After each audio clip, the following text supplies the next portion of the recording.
Hello and welcome to Prairie Pulse. On tonight's show, Matt O'Lean gets a chance to sit down and talk with North Dakota Tourism Director Sarah Ottie Coleman.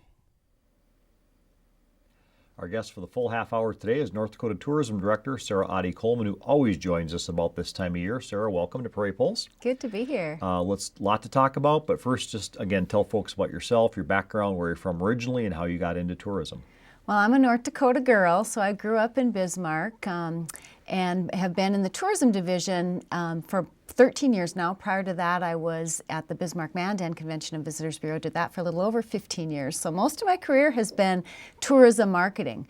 It's an interesting how the product has evolved, but even more interesting, of course, is the marketing tools that we have at our disposal and how many different ways we have to communicate with now. Mm-hmm. And we'll get into that later. Talk about 2014. What kind of year was that for tourism in North Dakota?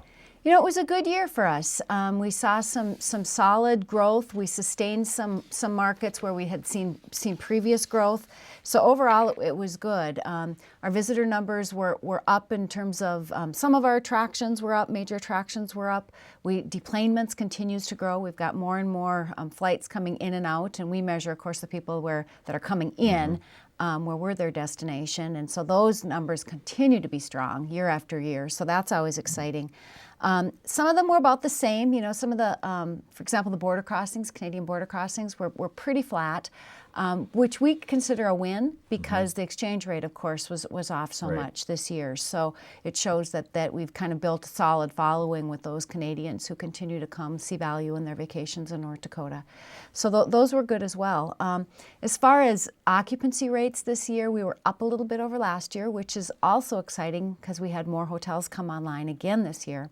And our average daily rate dropped just a little bit. So we still are below the national average, a little above the regional average, but strong in that hotel sector, which is we're going to keep a strong eye on because we've seen such strong growth in the number of hotels popping up statewide. Where do tourists come from that come to North Dakota? Well, they come from all over, but we do draw more folks from our region. So, and that's why we focus specifically on our region, also because that's as far as our budget takes us. But we, of course, Minnesota, we always see strong growth from Minnesota. And then in Canada, it's Manitoba and Saskatchewan. And then Wisconsin, all of the border states we see strong numbers from. And increasingly we're seeing more interest from Illinois, Michigan, some of those states that are just that one step further east. Do you think the oil boom piques people's interest about coming here? I know we've had a couple films shot here, documentaries that have done very good, you know, about the oil boom. But I mean, outside of that, is it something that you think that piques people's interest or not? I think it does. It puts us on their, on their radar. It piques their interest enough where they want to take that next step and look. It also helps just create an overall awareness. Sometimes it's not good because, as you said, some of the media hasn't been in the most positive light. Right.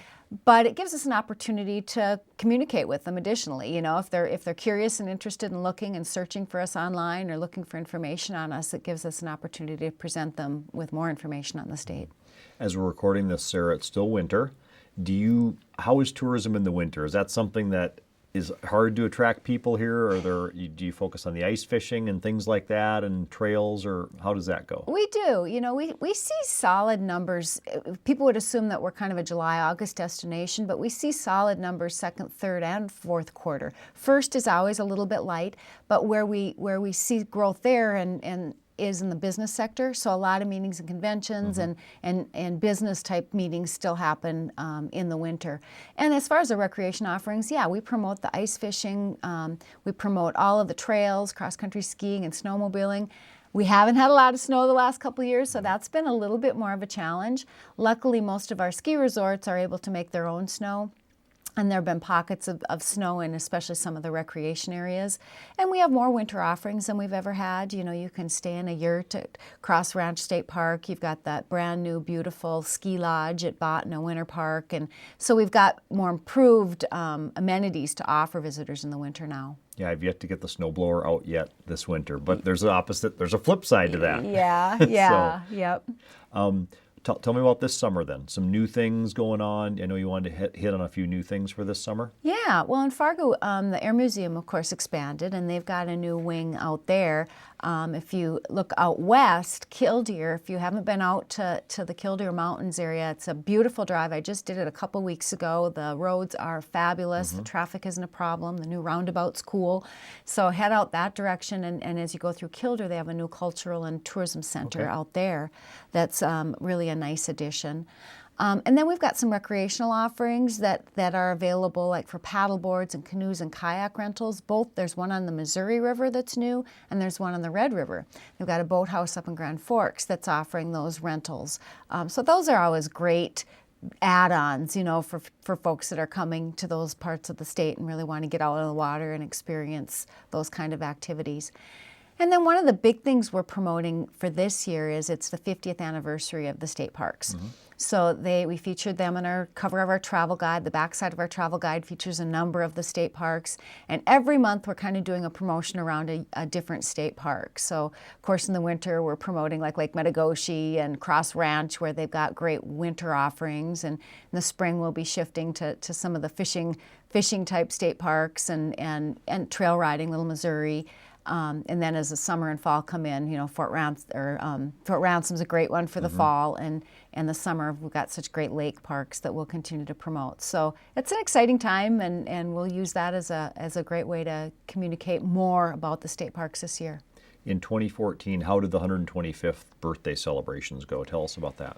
It went really well. The August event was a great success, despite the fact that we had torrential rains all day. We were so lucky that the entertainers just hung with us and continued to entertain because people were there and hunkered down under their umbrellas and raincoats. But we did move some of the entertainment into the newly expanded State Museum at the Heritage Center, and that worked out well too. So we thought it was a good success. It was a great way to kind of celebrate statewide with a lot of local events that attracted a number of people as well.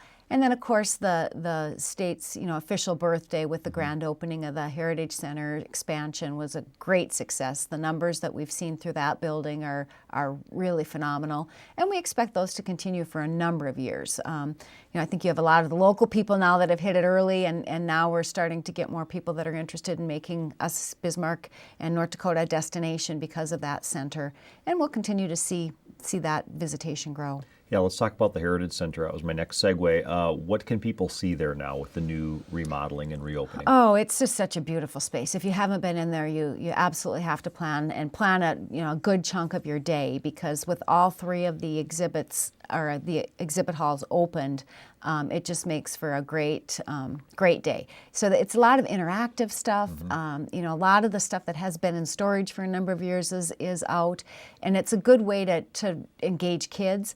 The youth are really enjoying being able to interact and use the information that's there and kind of play with it and have fun. The unique thing about it is there's so many different ways you can explore it. So you can explore it one gallery at a time, or you can do it thematically. They've got themes that you can follow, which makes it just new every time you go. Of course, there's a temporary gallery, and that will continue to change, so it'll bring people back again. And then the children's, the pre-K gallery isn't quite done yet, so watch for that to open this summer. They're calling that the Tree House, and that's more in the older space, and that one will be coming online soon too. And do they learn about the history of North Dakota? Does it go all the way up through modern day? It does, and that was the big thing prior to the expansion. It really kind of ended in the 50s and 60s because there wasn't any more space. And so, yeah, that's the big thing. The Innovation Gallery really kind of takes it to that next step and helps interpret and tell the stories of what's happened in North Dakota, in recent years. You mentioned Canadian traffic, Sarah. Is that all dependent on the exchange rate, or are there other ways you try to convince people to come to the Peace Gardens, Fargo, Grand Forks, down I-29, that kind of thing? A lot of it is originated with the shopping, and a lot of people came down because we had different shopping, unique shopping, good value.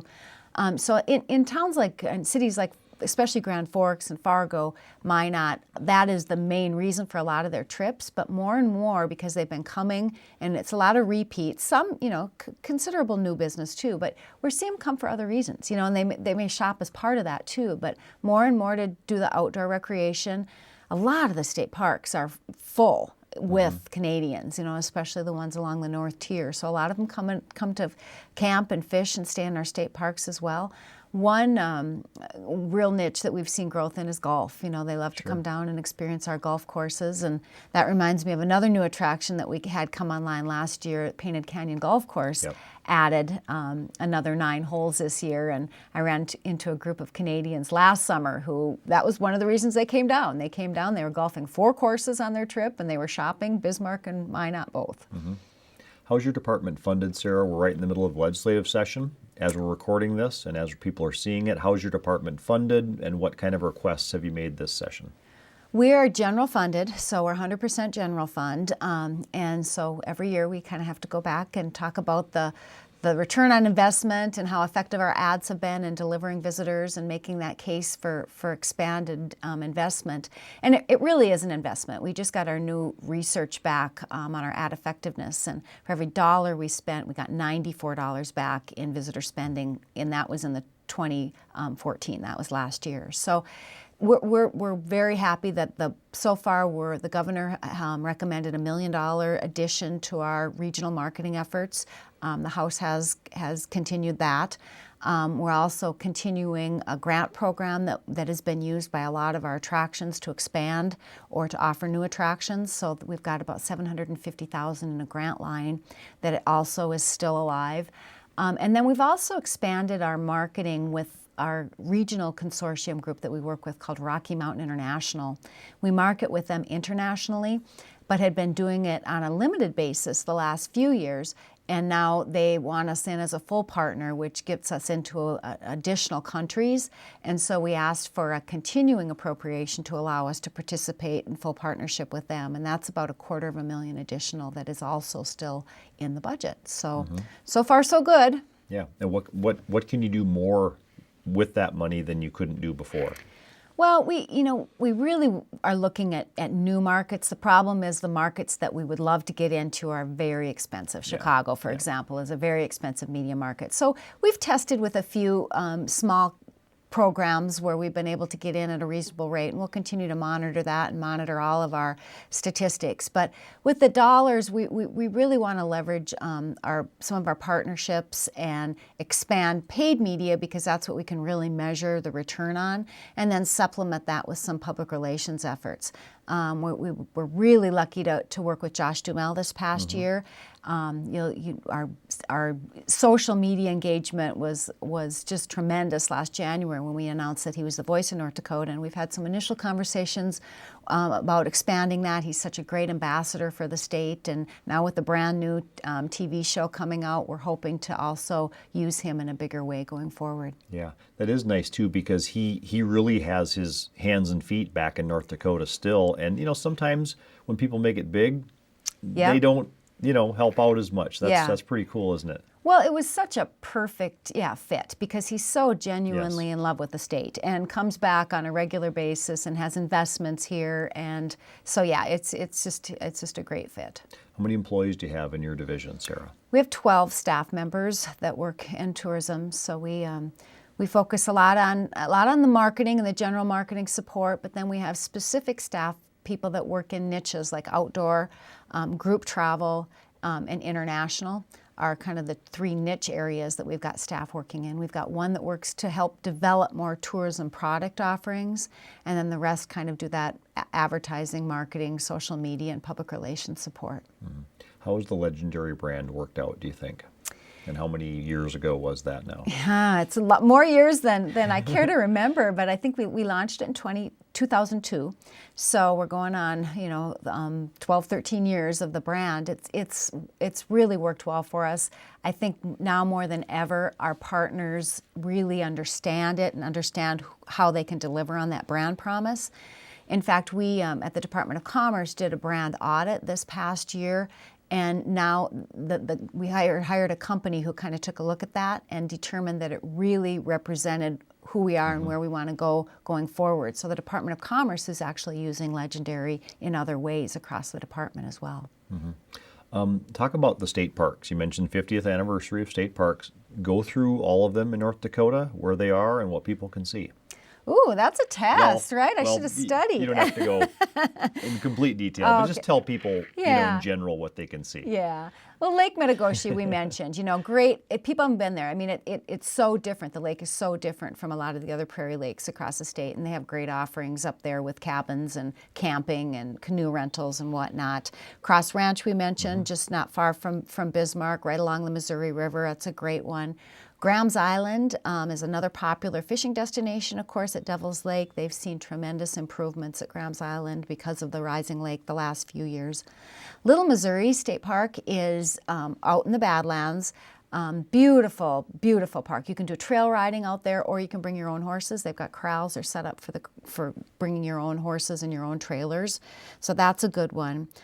Sully Creek is another one, south of Medora, similar situation. They've got the corrals and whatnot out there.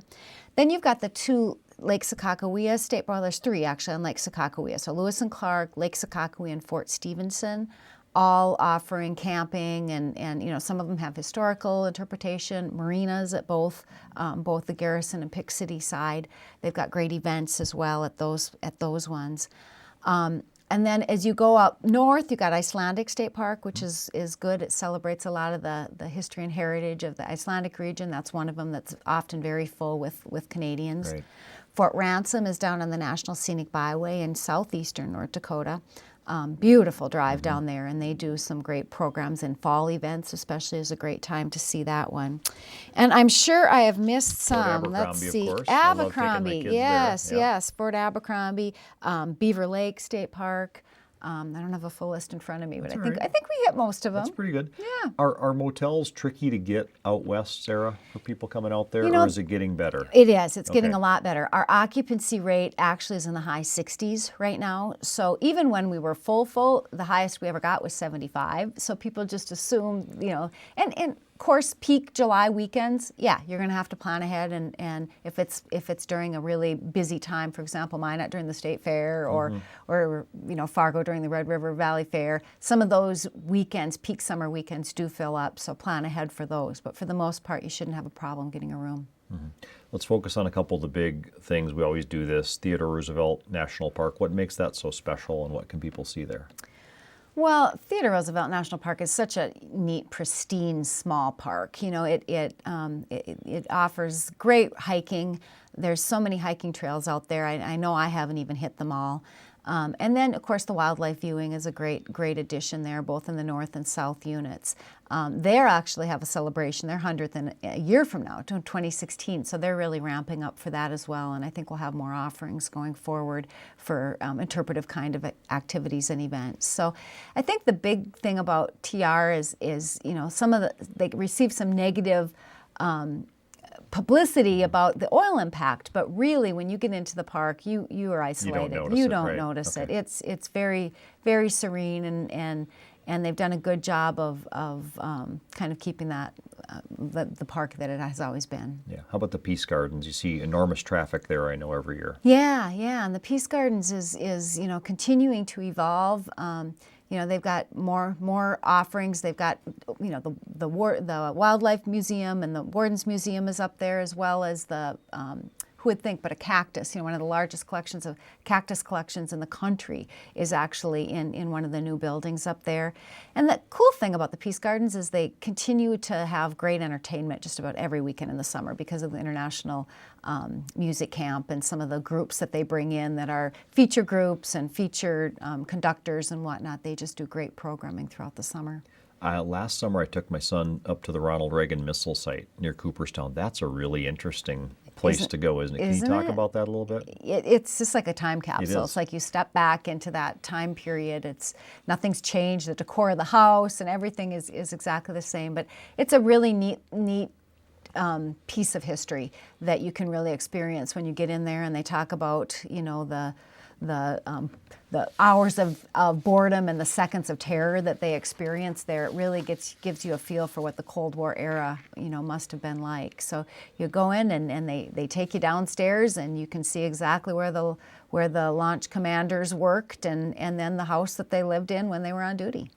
What kind of out-of-state business and economy does hunting bring in for North Dakota? I know that's a big thing. Hunting is big business, and we see continued growth, especially with waterfowl. We've seen out non-resident hunters numbers continue to grow. In fact, we're growing much faster than in-state resident waterfowl hunting. So this year was a little tricky with some of the weather patterns, and so it's always tricky trying to time that. But hunters are hunters. They understand that you can't always predict when the migration is going to come, and so I actually flew on a flight with a group of them who had missed it and were planning on coming back from Atlanta. They were going to book another flight and try and come back. So it's good. And you couple that with the upland game hunting that continues to be very popular, both residents and non-residents alike. We offer great wild birds. Mm-hmm. We're not like some states where they've become domesticated and it's more fee and paid and those kind of release birds. We've got the wild bird hunting and a lot of land and beautiful terrain to enjoy it in. How do you market tourism to like cities? Because people tend to think of the parks and things like that, but Fargo, Grand Forks have a lot to offer, Bismarck as well. How do you market that, Sarah? Well, we've done it a couple different ways. We have a city experience strategy Okay. that we have worked in for a number of years because that is the city destination for a lot of our partner or a lot of our regional markets that we're targeting, like Lemon, South Dakota, and Fergus Falls, and Yep.